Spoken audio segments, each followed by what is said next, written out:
Graft outside. Good morning, to see if they everyone. Come out to Troy. Nothing beyond that point. Good Morning. morning and welcome to the Active Transportation Advisory Committee meeting. Our first meeting of 2023. My name is Jennifer Saponis. I am the Director of Regional Planning here at the Capital District Transportation Committee. First, we'll go around and here in our conference room and have everyone introduce themselves, and then I will read through who is on the Zoom. So we'll start with Ivan. Ivan Vamos at NYBC, New York Bicycle Coalition. Martin Daly with Capital District Regional Planning Commission. Christina Akey, New York State Department of Health, Bureau of Occupational Health and Injury Prevention. I'm Rima Shmia, Transportation Planner at CDTC. Great. And let's see.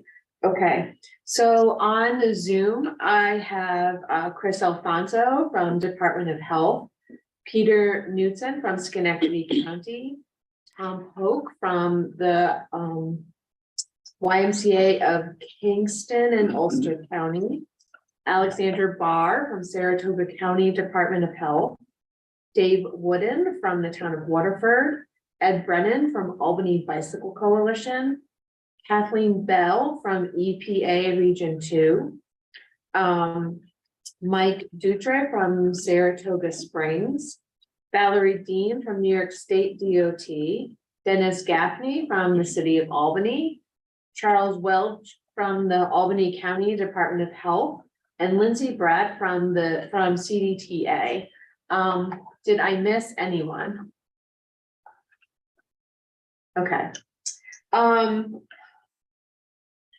So with that, this morning, our featured presentation will be on community-based bicycle programming. And we have Tom Hoke from the YMCA of Kingston in Ulster County here, he's on the Zoom, and he is going to present to us this morning. So Tom, I'm going to hand it over to you. Thanks a lot, Jen. Good morning, everyone. It's a pleasure to be here. I'm sorry I had to postpone my appearance for several months. I was the victim of my own self-induced bike crash, so I had a little bit of recovery time before I could get back into full swing. But the doctor tells me everything is mended, and I'm going to be out on the bike as soon as the weather gets a little bit warmer. So my presentation basically will tell you a little bit about what the YMCA is doing in our bicycle programming. We also are able to achieve some of these programs through the Governor's Traffic Safety Committee, which awarded us a grant in October. So that's been a great help to get additional resources to these programs. My own background, I've been biking forever. I joined the Y as a board member in 2000.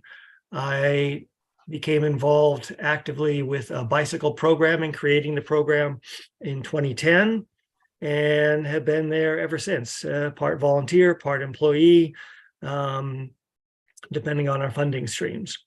So that's enough about me. Let's show you what we've got here.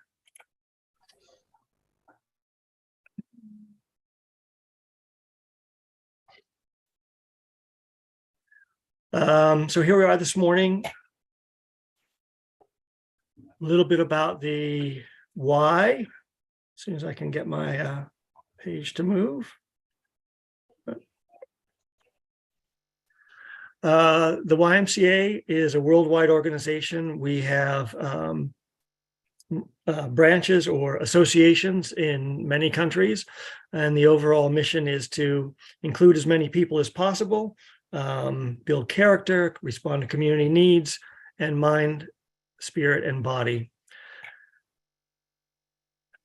Our focus in the Ulster County Y is to be inclusive. So race, gender, economic background, citizenship, ability to pay, none of those are involved. None of those can prevent someone from accessing our programs. The Kingston Y is a long history in the area, 1866. So over that time period, we've been able to develop a lot of relationships, which I'll touch on later on in the presentation, particularly with our nonprofit and community organizations, as well as the schools and colleges in the area that we share resources with and we collaborate with, and we try and make do with as few resources and make them go as far as possible.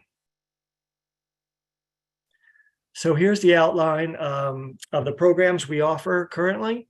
The Lend a Wheel program I'll start with. Community repair clinics, our youth programs, our bike repair class, adult classes, learning to ride lessons, our work with the local advocacy group Bike Friendly Kingston, an awareness campaign that was begun in New Paltz, but which now the Y is championing. Again, a nonprofit organization, the Kingston Women's Bike Fest. And lastly, our newest program, the Friendly Driver Training Program.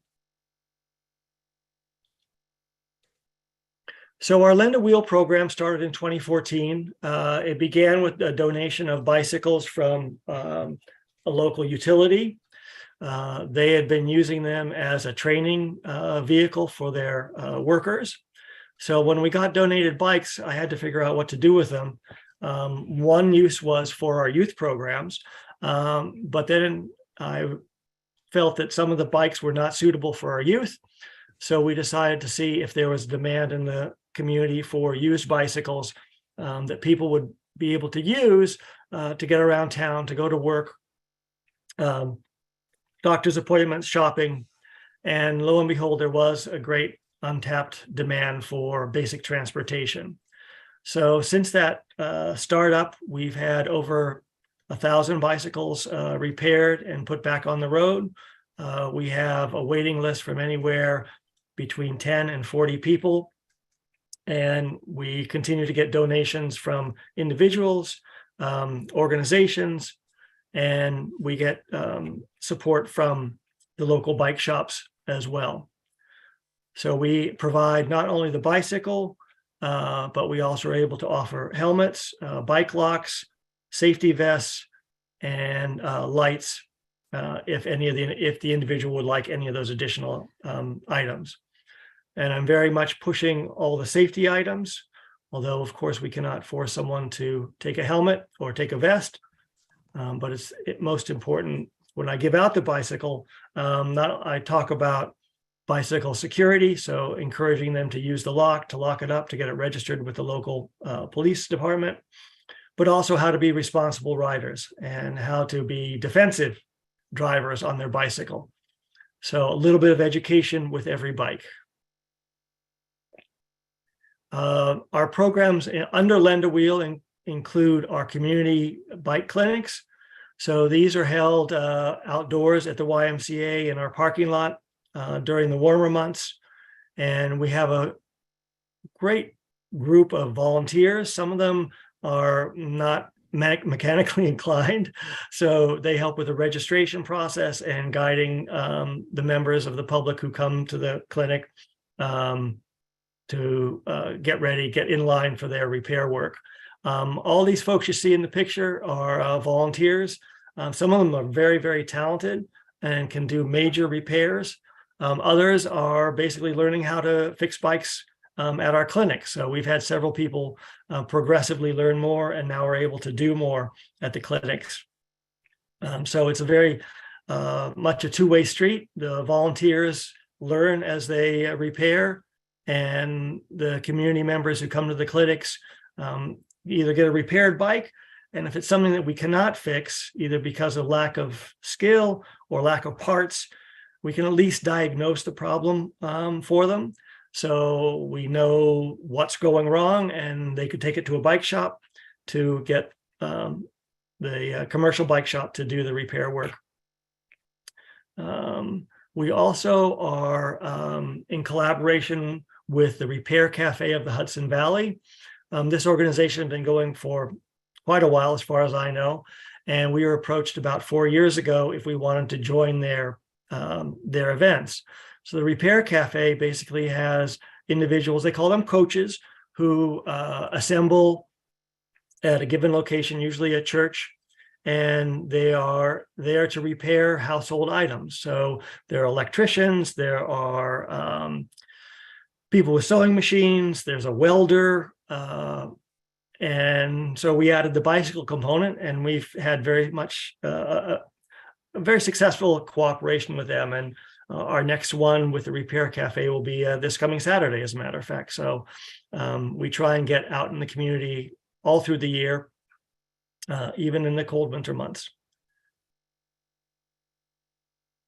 But summertime, spring, summer, and fall is when we're most active in the community. Ulster County, a couple of years ago, had an event called a Sustainable Saturday. So they had electric vehicles out. They had organizations involved in climate change, and they invited us to be present to help with another form of very sustainable transportation. So we were there and had our volunteers. The other event on the screen, the Kingston Food Co-op, is a new entity in Kingston. They are still in the planning and design phase for their actual market, but they've been hosting these block parties for the last couple of years to get the community acquainted with who they are and what their mission is. And the Y, our bike program, as well as many other community organizations, took advantage of their party to showcase what we do. And in this case, we brought our volunteers and repaired bikes. So Bike It is the generic term for our youth programs. And this program was the very first one that I started in 2010. It's offered on Saturday mornings to kids aged 10 to 14. Each week we do either a bike safety or a bike mechanics lesson. And then we go on a bike ride. So we use the city streets, country roads, the rail trails in the area. And as the infrastructure has developed over the past 10 years, we've been able to make use of new bike paths and bike lanes in Kingston and elsewhere in Ulster County. Usually we run 2 sessions, one in the spring and one in the fall. They're 8 weeks long, and we may have anywhere from 10 to 18 kids. We also encourage parents, guardians, grandparents, if they want to ride along, to join us. And so with 2 to 3 volunteers, I lead the ride. And these kids here are on one of the rail trails in Ulster County. And they're always a nice, interesting group. So also focusing on the middle school age group are programs that we've offered at the middle schools themselves. So these are after-school programs in Kingston. And in the town of Highland, it was actually a program that the physical education department initiated. So I was there as a bicycle provider and also as a consultant to the PE staff. So we were able to use, these are kids in the Highland program, and they are using bikes that were donated to the Y and refurbished. In the end, the middle school was able to secure a grant from the Specialized Foundation and was awarded 30 of their own bicycles plus some other technical support. So we're no longer actively involved in that program, but we were very much involved in getting it started. The Kingston Middle Schools on the left here, yes, left, are in our after-school programs in the spring and the fall again. We make use of the bicycles that were obtained through the New York State YMCA Alliance. So making use of available grant funds to secure the actual bikes to run the programs has been a big part of the past 10 years. We do get the donated bikes, but we're all brand new, sourced from a local bike shop. Currently, we have about 30 bicycles in the fleet. This is our elementary school program. So again, this one is after school.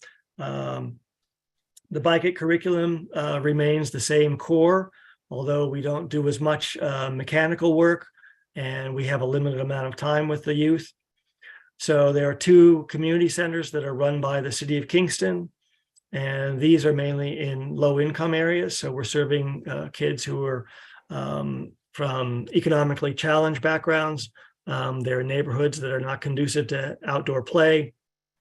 So we look at this both as an educational program and as a physical education program.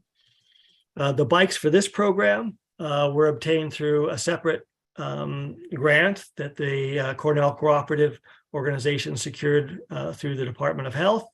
And they're housed, these bikes are property of the city of Kingston, which we are allowed to make use of them for our programming. These also are spring and fall. So we will do one September, and then we'll start back up in the spring or sometime in April this year. During the summer, we shift focus a little bit. So we go to the summer camps that the city of Kingston provides. There are 4 of them. They're operated out of 4 different parks in the city. And we have a bike day in each park. We bring the city bikes. These, I guess you can see them there, the orange, all the orange bikes. And then we have some larger size treks for the older kids, bigger kids. So the skills clinic or bike roadie is included in their daily program. So we basically have a morning and usually split up into 2 groups, a younger group and an older group. We get them on bike when we have enough time and we don't have a huge group. We'll actually take them out into the neighborhood surrounding the park for a ride. Otherwise, we'll do a ride around the park. And some of the parks are pretty big, so there's a lot of territory we can cover. The other program during the summer is an organization called the Read and Write program. This is a year-round program that seeks to help disadvantaged youth improve their academic performance. During the summer, they have a summer camp as well. They do a lot of academic work, but they also have outdoor play. So we're there with a younger group of youth. These would be kids, say 5 to 8, who may not be riding their bike yet. So we have a separate curriculum called Walk Safe, Bike Safe, which are basically kids' games with a traffic safety theme. So we'll play those games with this younger group, and then we'll take the older kids out on bike rides on a separate schedule. So these bikes, these programs are using the city bikes once again. So the Midtown Mechanics program is for young adults. So we have a pretty wide range to accept students to this program, ages 14 to 24. They receive a donated bike, one of the bikes that we get in that is in pretty bad shape. And then we have 2 professional mechanics and several volunteers who work with the students over an 8-week period to teach them each component of the bike and how to repair, replace, and maintain that bike. At the end of the program, the bikes are all fit and roadworthy. So we do a bike safety training with the students. So they not only get their bike at the end of the program, they've also received safety training. This year, we're going to be starting in March, getting a little bit later start. But we had to halt this 2020 class after the 3rd session due to the pandemic. So this will be our first year back with this program. Smart cycling for adults. This is the curriculum that is developed, owned by the League of American Bicyclists. And I am a league cycling instructor, so I'm authorized to teach this class. It is a very intense program. So it's a 9-hour course with both classroom and on-bike instruction. There is the option to have the written and the road test. And for students who are interested in continuing into bicycle education, this is the foundation course for the League Cycling Instructor Program. So once you've passed Smart Cycling, then you're eligible to apply to the League to take their League Cycling seminar. which is even more intense. So we do one a year, which is pretty much what our market demands. And it's very pleasing to see the range of people who come. We've had very young teenagers, and we've had fairly older people who have been riding for a while and want to know if there's anything they don't know. So it's a fun class. And at the other end of the spectrum, we have folks who, for whatever reason, never learned to ride a bicycle. And they do range from 6 to 66. Actually, I had a 74-year-old gentleman last summer. So this is a one-on-one program. I teach it. We schedule it according to the individual's needs. We have a roped off, coned off area in one of the YMCA parking lots that we use as our training area. And usually within 1 to 2 hours, they're often riding on their own. So it's very exciting to see young people and old people when they reach that point where they are riding independently. They're in control of the machine. They're experiencing the joy of cycling for the first time, basically. So it's one of the most fun things in my day. So I love doing this one.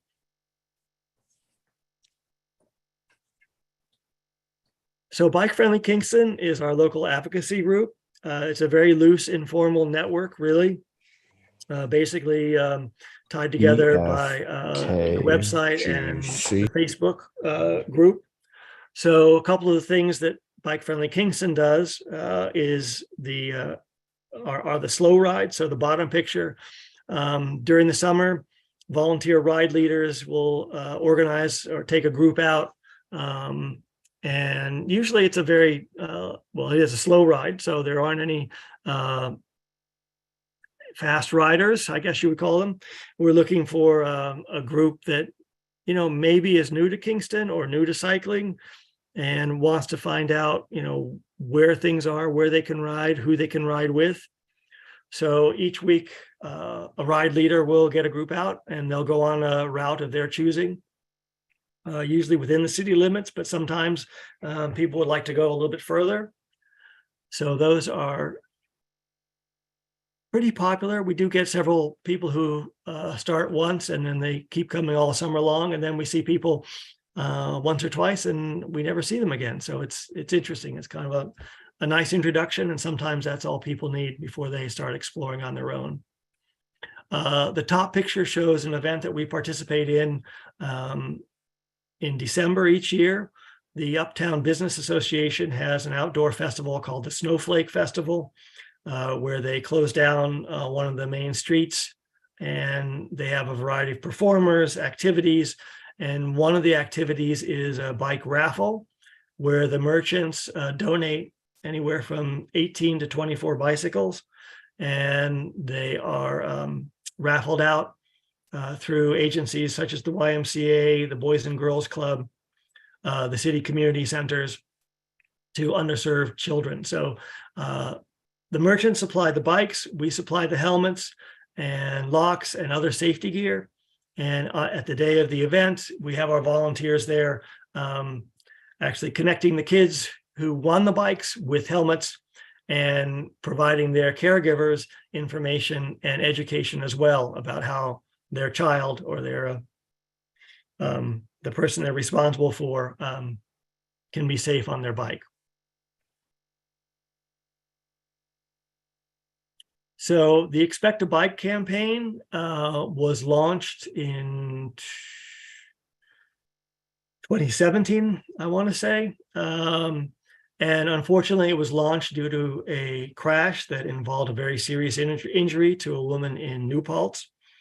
And a local artist, Ryan, developed this logo, this image, which he then put up for sale, and the proceeds were used to help fund her medical care and her recovery. And once we had this image, the yard signs, the jerseys, the huge banner were all created to reinforce the idea of vehicle drivers needing to be prepared to see a bicycle and react appropriately. So this is an ongoing campaign. There are signs like this all over Ulster County. I was able to purchase an additional set this year that I'm distributing, so we're hoping to spread them even further. There was a huge rally. This big banner hung over one of the main streets in Kingston for several weeks. So awareness, very important, hard to gauge how effective, but it does put a face, an image out there that drivers, walkers, bicyclists can all identify with. And the Women's Bike Fest has been going for 3 years. It's been organized by volunteers at Bike Friendly Kingston. It's usually a day-long event, organized for women, led by women, and participated by women. So it is a great way to get more females into the cycling community.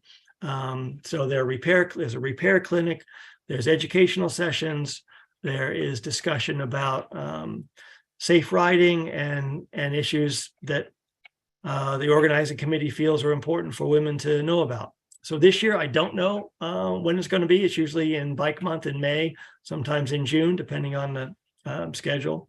But I'm hoping that it'll be held again this year, and it's been very successful in the past 3 years. This is the newest program that I have, the Friendly Driver Training, and this was made possible by the Governor's Traffic Safety Committee grant.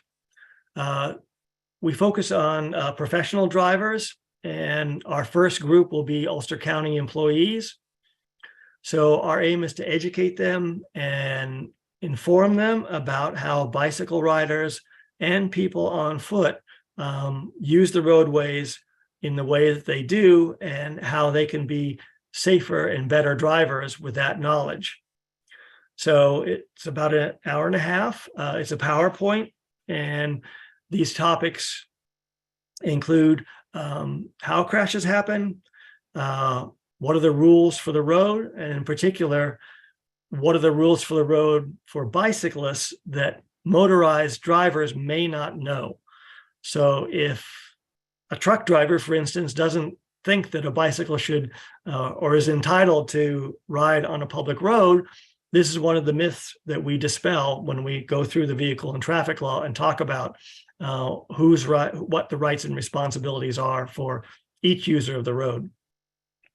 We also look at the infrastructure for bicycling and pedestrians. We go through several scenarios of common crashes and how to prevent them. And then we wind up with some friendly driver tips. So this program was initiated in a different format by the League of American Bicyclists, who actually got it from the city of Fort Collins, Colorado, where it was called a Bike Friendly Driver. But my view is that while motorists need to be aware of bicycles, pedestrians are also vulnerable road users, and they are victims of traffic crashes, just as bicyclists are. So we want to educate and reinforce pedestrian safety to motor vehicle drivers, as well as bicycle safety. We are hoping that once we get the Ulster County employees done, we'll have other opportunities to use this training for other groups of fleet operators. So we're looking at the county transit agency. We're going to begin discussions with the school bus drivers association and the school districts, as well as organizations like FedEx and UPS and the local other local bus companies. So my final thoughts, don't go it alone. Look for collaborators wherever you can. Look for ways that you can be part of their agenda rather than putting your agenda on them. Try a pilot program, and then get out there through whatever means you can think of and promote yourself, promote your program, and include as many people in that knowledge as possible so they know where you are, what you do, and how you can help them. And yes, ice cream always helps. And ride your bike when you can. So thank you. I'm happy to try and answer any questions you might have. And I'll put it up to you to moderate, I guess. Sure. Thank you so much, Tom. We covered a lot of really great programs that I can see being modeled elsewhere. So thank you. This was really great. We do have some questions in the chat. John, I'll read them if that helps. So John asked, how do you find or develop the mechanics and skill needed to do credible bike repairs? Say that again. How do you find or develop the mechanics and skill needed to do credible bike repairs?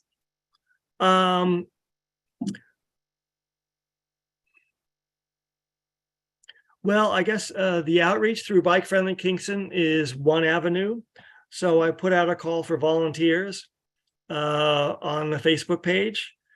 And some of our ride leaders have always been involved in doing repairs as they crop up on rides. And basically, I'll accept just about anybody. So if someone says, oh, yeah, I'm a great mechanic, and they show up and they really don't know much, I will steer them to, fixing a flat maybe, or, oiling a chain. But someone else may say, I think I work a little bit on bikes, but I'm not really that great. And it turns out that they are fantastic. Then I'll start asking them if they'd be prepared to get involved in more serious repair work. So it's really a case-by-case basis. And as long as someone has the motivation and the interest to try and be a help, then we'll accept them into the program. Thanks, Tom. Does anyone else have any questions? I was curious about the repair cafe, kind of the circular economy model you're building off of. How successful has that been? How often do they take place? The Kingston ones are quarterly, and there's always a steady stream of people coming through. I mean, we're doing our little corner in with the bikes, but we see a lot of people come in with their broken appliances, their phones, light fixtures. So I think they're very successful. I'm sure they'd love to be out there more often, but again, it's a completely volunteer nonprofit organization. So we have them quarterly in Kingston. They're also in other towns in Ulster County and throughout the Hudson Valley. And then just a compliment on the driver training program. That sounds really innovative. Something that we can certainly learn from in our region. Like to see, maybe you can come back sometime and talk about how that's been expanded. That's a great success story. Yeah, I'm really excited about it, and I'd love to give you a report on how it's going. Because I haven't given the course yet, but we're scheduled to in April. Cool. Well, thank you.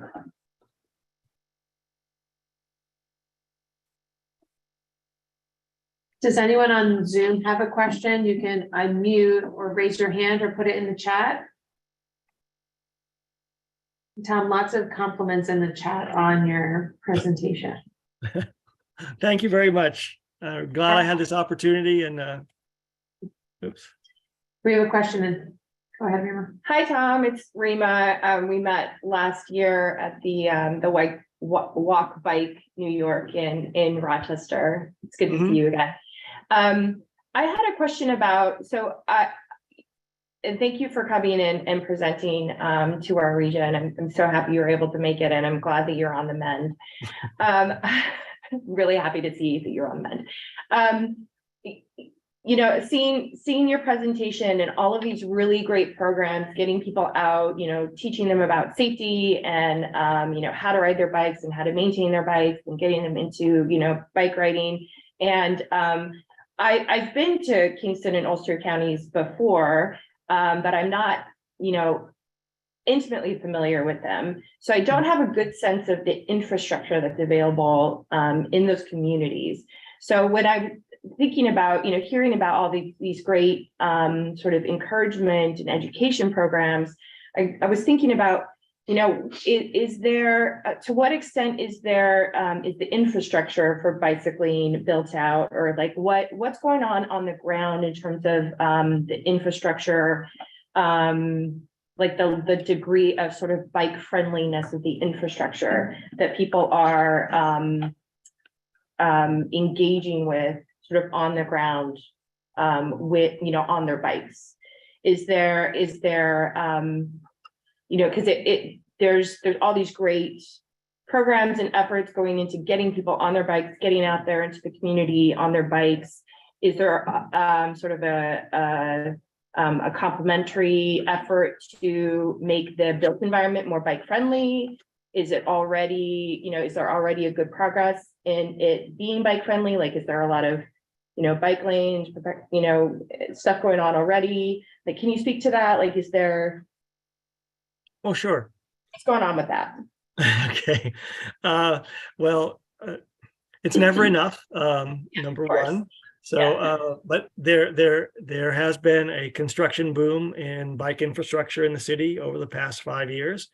So the most recent and the most visible, there are two projects.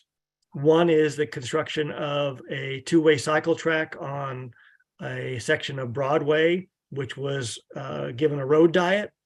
So one of the main streets in Kingston, Broadway, had 4 lanes of traffic, two in each way. There are now 2 lanes of traffic with a left turn lane and a two-way cycle track. So that's the most visible to people in Kingston because it is a very heavily traveled route. The city was able to, or the Common Council agreed to fund an education outreach advertising campaign to equate motorists, pedestrians, and bicyclists with this new infrastructure. So that is certainly something that is new and available to the community. The other major project is what's called the Kingston Green Line, which is well, now there are 2 multi-use paths within the city that are based on former rail lines. And those 2 connect one of the neighborhoods to a major grocery store, and the other connects a neighborhood with the waterfront down on the Rondout Creek and Hudson River. So those projects are all, you know, within the last 5 years. So there are more opportunities. And beside that, elsewhere in the county, the construction of the Empire State Trail has been a benefit to Ulster because we were able to have the route taken off the east side of the Hudson, crossing at the walkway over the Hudson, coming up through Ulster County, through the city of Kingston, and then exiting at the northern part of Ulster County over the Kingston Rhinecliff Bridge, where it becomes, again, it travels on the eastern side of the Hudson. So the Empire State Trail organization was able to upgrade and improve signage along that route in the county. So that has improved the existing rail trail, and it's also made accessible a brand new park that the state has acquired through Scenic Hudson, and there is about a 2.4 mile trail along the waterfront in this new park that is part of the Empire State Trail. So that's on the plus side. The minus side is there are still many roads in the county without shoulders. There are many roads where speeds are way too high. There are, you know, parts of town where people do not feel safe on the roadway, so they cycle on the sidewalks, which is not ideal at all, but I understand. The traffic is fast. They're not paying attention. It's busy commercial areas. People are trying to get to work. So we have our issues. The last thing as far as development is that the city did get a consultant in to do a bike ped master plan. That's in the final review process. So once that is approved and we have a plan for going forward, That'll really inform future projects, and hopefully we'll get future projects to tie some of these existing trails and bike lanes together. So it will be more of a network where people can ride all over town, on low stress roads or on separated bike paths, and really use the whole of the city as their community. Mhm, mhm. Thank you. Thanks. You're Okay. welcome. Hi, just a quick question. I'm Christina Akey from New York State Department of Health. Is there a relationship with law enforcement and any type of collaboration with schools for younger children, pretty much enforcing bike helmets and any programs, incentives? I know that is kind of a question that may have a funny answer, because most communities and so forth, when you're working with law enforcement and you see a 12-year-old with no bike helmet, what they actually do. I'm aware of some programs that offer them either a discount or work with families, and you really don't hear much about law enforcement and giving them citations. Well, enforcement is a big arena. So I don't include law enforcement in my programs. I don't necessarily invite officers to come in and do a presentation on bike safety or helmet wearing, but we do include them or we invite them to our community events. So a lot of the outdoor activities, we will have a representative from one of the law enforcement agencies there. And sometimes it's beneficial for youth to see and appreciate that, it's not just some guy from the YMCA telling them they should wear a bike helmet. There's a uniformed officer who is telling them, this is the law, and, this is important for you, for your health. At the same time, I don't think it's a high priority for law enforcement to give out tickets to youth without helmets. I haven't seen that, haven't heard of that in our area, at least.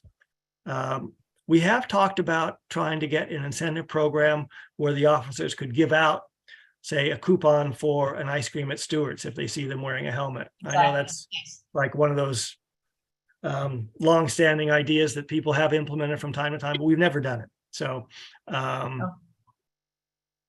guess that's the only other thing, is that the city does have from time to time officers on bicycles. So whenever we encounter them on one of our rides, we always make it a teaching opportunity. And the officers are very happy. Most of them are volunteers for that detail. So they are, if not bicyclists originally, they certainly enjoy being on a bike while they're at work. So we use whatever opportunities we can. And the sheriff's office has been a big partner, not only for education, but for coordinating our major fundraiser. So we have a fundraising ride in the fall, and we use local law enforcement, or we ask them for their assistance, and they've been usually very helpful. And it is one way of building a relationship between bicyclists and law enforcement, which is often not a very pleasant one. So that's kind of where we are with making use of law enforcement in our programs. Great, thank you. Just a side note, DOH, we do have our bike helmet safety publication. You can order them online free. They are in English and Spanish if you need them for any of the kid programs that you have. Oh, I've made multiple orders. Okay. Yeah, they're great. Thank you. Especially the Spanish versions. We do have a Hispanic community that in certain areas, that's all I bring because there's so many Spanish speakers. So yeah, it's great that you have the translations. Thank you. You're welcome.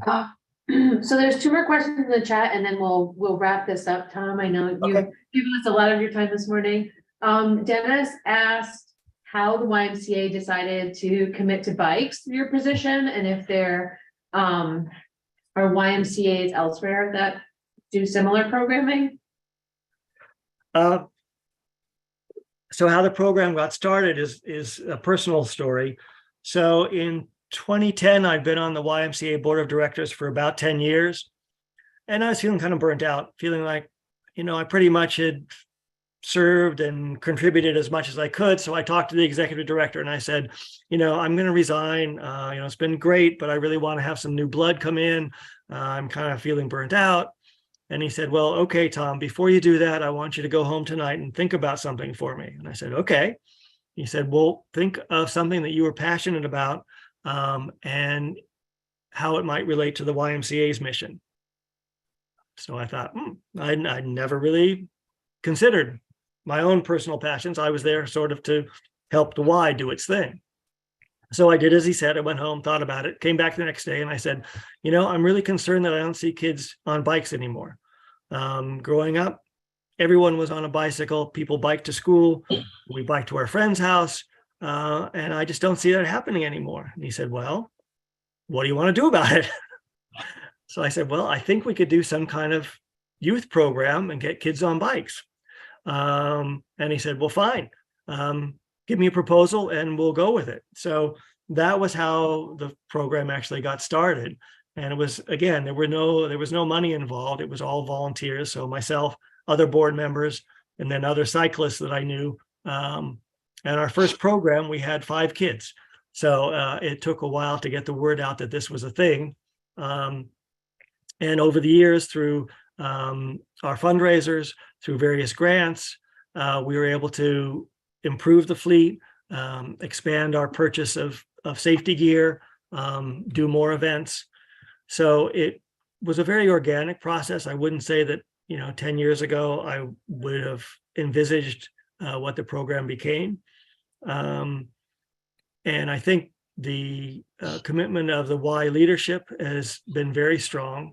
And this particular Y embraces many non-traditional activities. So the YMCA's generally are known as gym and swim. And our Y has a pool and we do have a gym, but we also have this bike program. We also have some arts and literacy programs. And there is a major community farm, the Kingston Farm Project, that is under the umbrella of the Y. So it's a great opportunity to be more than one thing and reach and provide services to more than just those who want to swim or go to the gym. As far as other Ys around the country, there are probably a half dozen that have some kind of bicycling program. I haven't looked into how extensive they are for a while, but last time I checked, we probably had a wider range of programs than anybody. Thanks, Tom. And then the last question is Kingston city speed limit 30 miles per hour? And are they looking to lower it to 25 per the new state law? Yes. Great. Yes, I'm hopeful. The Common Council is hopeful. I don't know the details of the process anymore, so I don't know how long it's going to take or how difficult it will be, but yeah, they're very interested in doing that. All right. Well, thank you so much, Tom. This has been great. And we're so happy that you're doing well, recovering, and we hope you'll be back out on your bike in the warmer weather. Yep, me too. Thank you for letting me present. And Jen has my contact information. If anyone wants to get in touch about anything down the road, I'd be happy to get on the phone or email with you or whatever. Great. Thank you so much, Tom. Okay. Have a good rest of your meeting. Bye. Thanks. Thank you. Okay, so.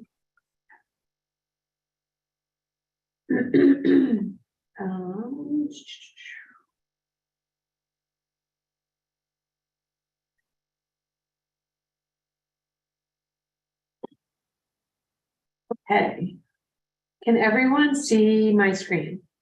Yep, Well, you in the room can, I know that. you said everyone, so. Okay, so moving on in our agenda, the next item is an update on the 2023-2024 Unified Planning Work Program, or UPWP. So we began this process in late fall we received 18 project proposals. And those proposals, just a list, was shared with planning committee at the January 4th meeting. We, have been receiving new information and having ongoing discussion. So that list was shared, but programming has not begun. So programming will begin at the February 2nd meeting. Also note the change in that meeting date. The original planning committee meeting was scheduled for February 1st, but that is the same day as the Saratoga County Planning and Zoning Conference. So we moved it to the 2nd. So programming and approval of that draft will be done at the February 2nd meeting. Once it's approved by planning committee, that means it's approved to be released for public review and consultation. We will have a period of public review. There'll be some public workshops, some other opportunities for the public to provide feedback. And then the final UPWP will be presented for adoption to policy board March 2nd. And then the work in the new UPWP would begin April 1. So I know for everyone in this room and maybe on the screen, this is a little bit difficult to see, but it will be in our notes. This is just the list of all of the proposals received with a very short description of what sponsors have asked for and the funds requested. And in conjunction with the UPWP solicitation, CDTC also released a solicitation for request for bike skills training. And we did receive 2 proposals requesting, I believe it's a total of 7 trainings. They are all youth trainings in different areas of the region, as you can see, Schenectady, Albany, Manans, and Scotia. So, We received more than 2. oh, we did. Yeah, we received 4.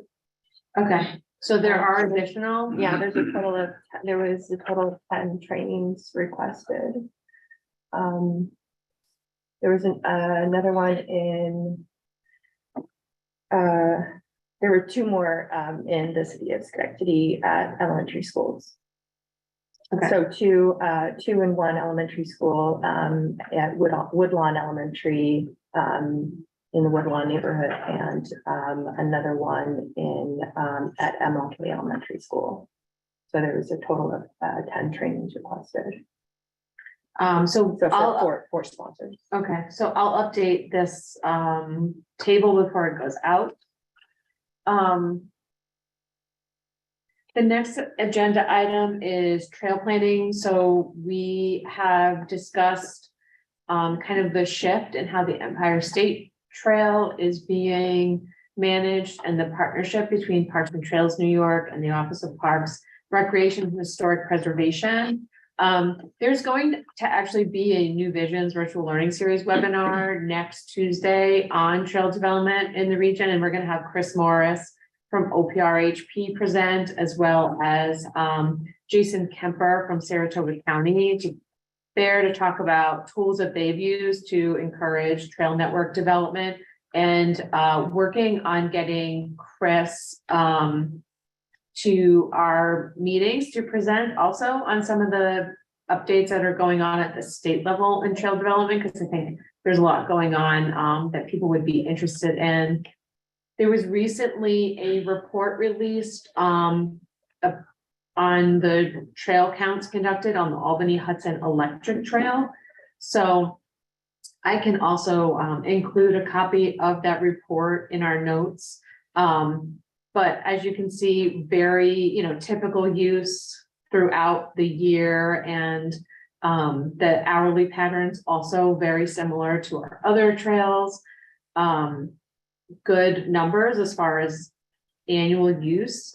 And these are actual numbers, not extrapolated based on a methodology. This count was conducted for a whole year. And as you can see, the mode split is, I think, interesting for this trail because most trails in the capital region, excluding the Albany Shaker Trail by the airport, are mostly bicyclists, or at least more evenly split. And the Albany Hudson Electric Trail is showing more pedestrians, 56 pedestrians versus 44% bicyclists.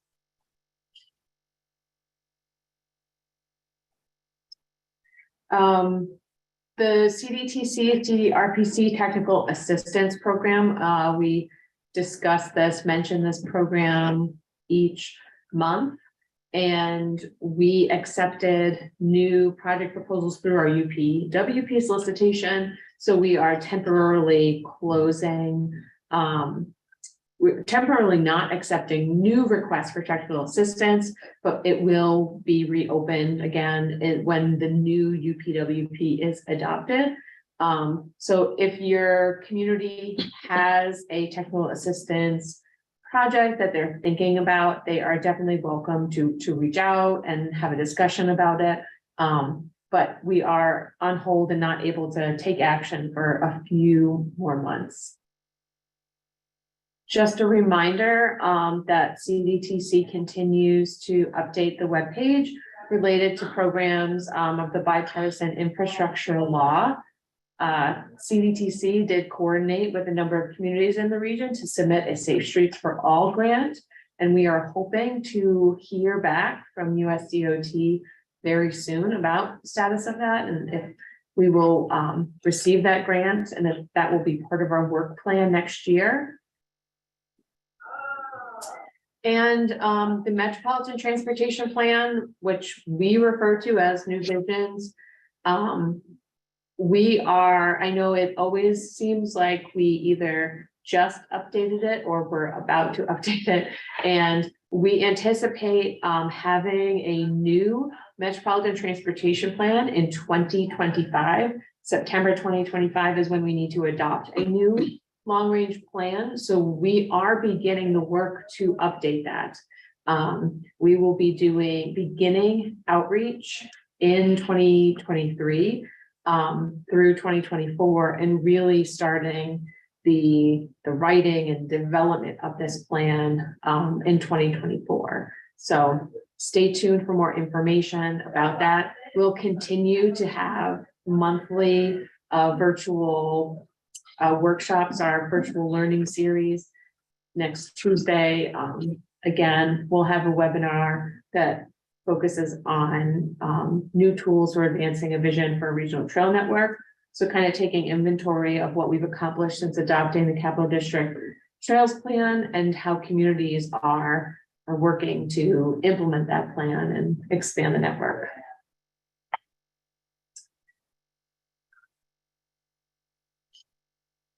So some other updates, these didn't make it to the agenda, but they were things that I thought should be mentioned and that came to our attention last minute. So the Smart Mobility Toolbox, that's a project that we've been working on for the last year. And it's really a collection of technologies, data use, that can be integrated into transportation to improve accessibility and safety and mobility. The toolbox has been completed and the final toolbox is on the CDTC website. Also, the Complete Streets Design Guide has been printed and we are in the process of distributing the design guides to our municipalities and CDTC members. And once we get an idea of how many we have left over, then we will make them available to other folks who might need one. And then we had a question from a local planner. So this is really for local planners, and you may not have an answer right now, but if you could get in touch with me, just trying to provide some examples for this person. So the question is, when are communities requiring traffic studies to be submitted for development projects? based on trip generation and what information must be included in the study.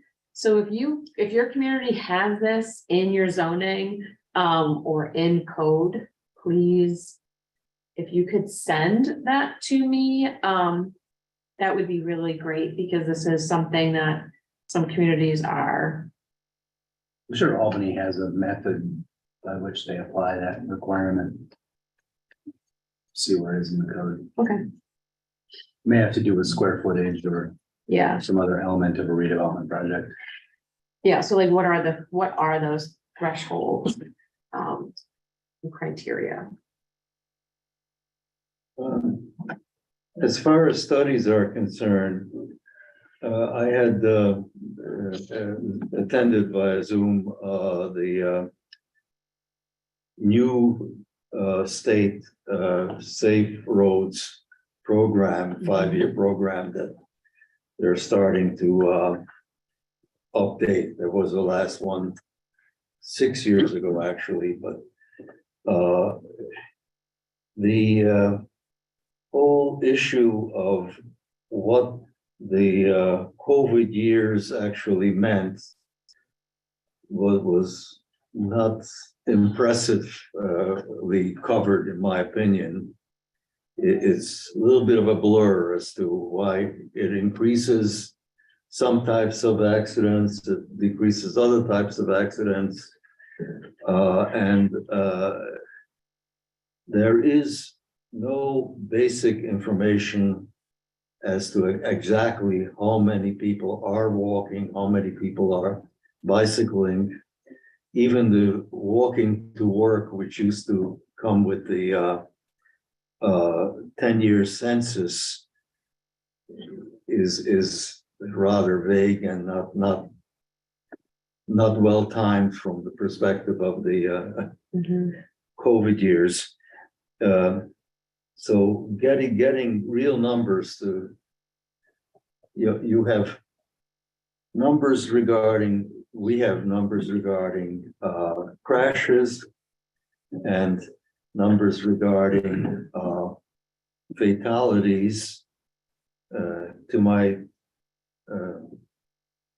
great support for it, they are now dealing with major injuries as well. And I use major injuries based on, I spent 2 weeks in a hospital, that should be a major injury.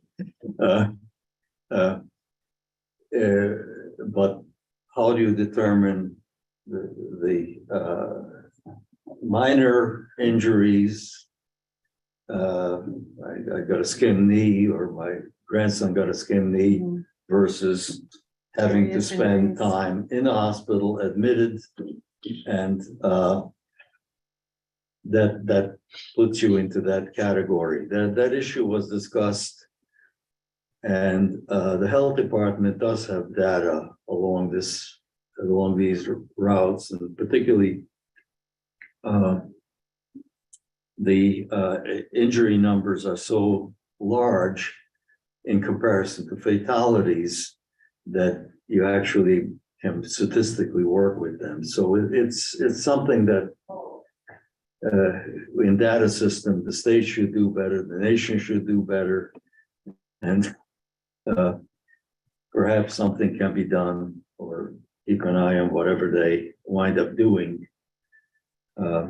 Yeah, I will say related to data, I mean, we definitely recognize kind of like the gaps in data available to us, especially with walking and bicycling, which is why we have tried to do them on our own, do our own counts. The trail counts are helpful. The trail counts, and we've invested in technology to do them. Those 30 and 40,000 counts of users are a significant number. And going back to my time with state parks, it's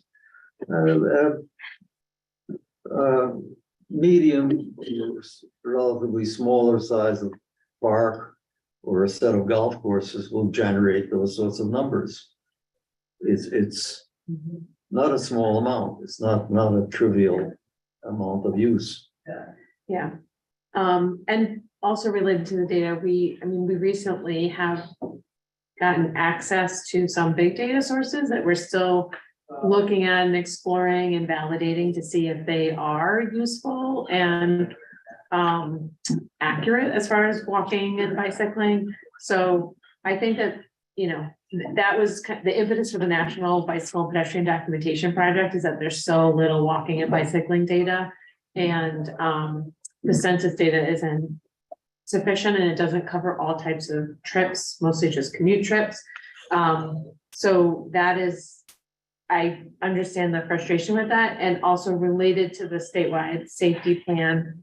Carrie in our office is, yep, she's been part of that. Had representation there. Yeah. For sure, and the issue is that unless you know what the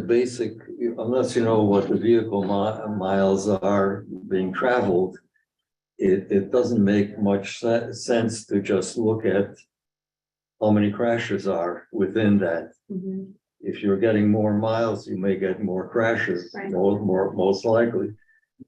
And well, never mind, enough from me. Well, we'll definitely be tracking the development of the safety plan and progress. And we of course have our state DOT partners that are on our committee, and we hope to invite them to talk more about it as more progress is made. But I definitely appreciate the updates as you participate and get them. And last but not least, today's Times Union has a very strong editorial regarding complete streets. So it's a sign that we're getting support. Mhm. There have been a couple of articles this week just on crashes and safety, so I can include a link to those TU articles in our notes so folks can take a look. Charles asked if there are any comments on the recently adopted complete streets legislation. Charles, thanks for bringing that up. I did want to add that to our updates.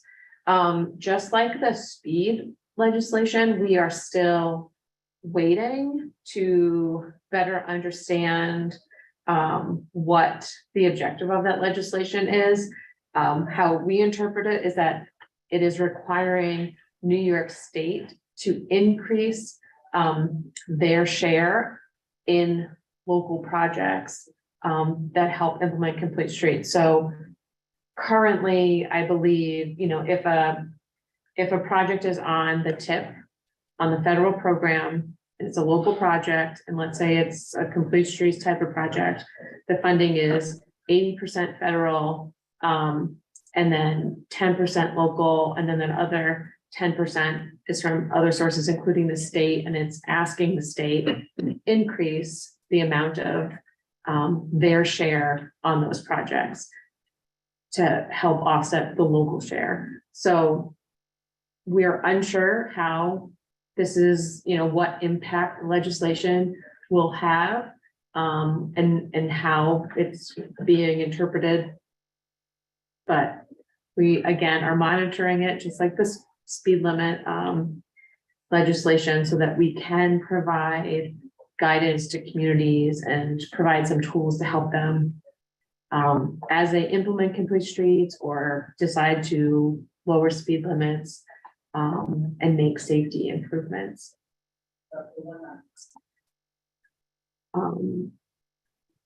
Okay, so the last couple of slides just include the status of planning initiatives here at CDTC. Again, I know this is difficult to read. There are 3 pages in this table because there are a lot of projects that are ongoing that CDTC is currently supporting or part of. Some projects to note: the Federal Street Corridor Study project is wrapping up. And then the Town of Brunswick Hoosick Road Corridor Study is just beginning. A consultant was recently brought on board, and that project is launching. And there are some other regional types of planning initiatives that are also concluding, like the bus lane feasibility study, the smart mobility toolbox. And you'll see those on here. This table will also be included in the notes. So if you want to get more details or look at some of the project websites, that information will be available to you. Before Jen Vigiani signed off, she did include a comment about the town of Clifton Parks Planning Board. They require a level of traffic analysis pretty consistently for counts and turning movements. So Jen's gonna get back to us with some guidance on that. So I will definitely be sharing that with everyone. So with that, our next meeting is scheduled for Tuesday, February 14th. We have about 15 minutes left, so if there are any updates from anyone online that they'd like to share, we can go through a few. We do have another meeting at 10:30 that we have to end for though. So if anyone has any updates.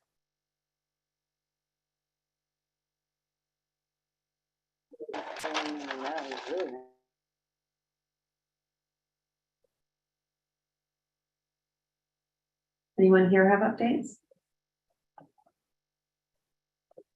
Okay, if there's anything I missed today that folks would like to share, please definitely send me an email and I can include them in our notes. So Tuesday, February 14th will be our next meeting. We'll continue to do the hybrid meetings. We hope you come join us here in the office. Otherwise, we'll see you on Zoom. Have a great week.